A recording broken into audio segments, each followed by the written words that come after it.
একটা ছোট্ট গ্রাম, ভাঙা ছাপড়া ঘর, ছেলেটার নাম রাফি।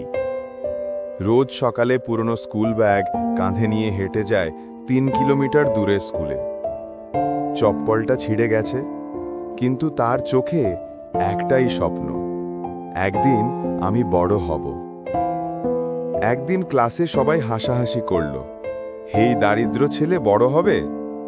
রাফি চুপ করে শুধু বলেছিল, হ্যাঁ, একদিন তোমরাই আমার নাম জানবে। স্কুল শেষে সে চা দোকানে কাজ করত, রাতে পড়াশোনা করত মোমবাতির আলোয়। মায়ের চোখে ঘুম ছিল না, ছেলেকে মানুষ করার স্বপ্ন দেখত।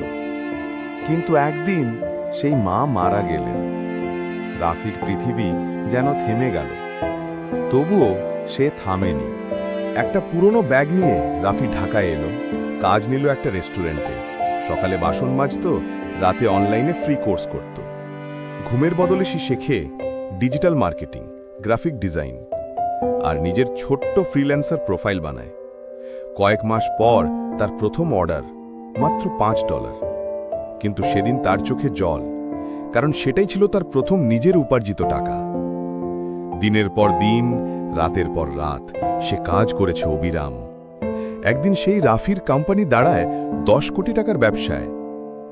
মানুষ আমাকে বলেছিল আমি পারবো না, কিন্তু আজ আমি প্রমাণ করেছি যে মানুষ স্বপ্ন দেখে সে একদিন নিজের ভাগ্যও লিখে ফেলতে পারে।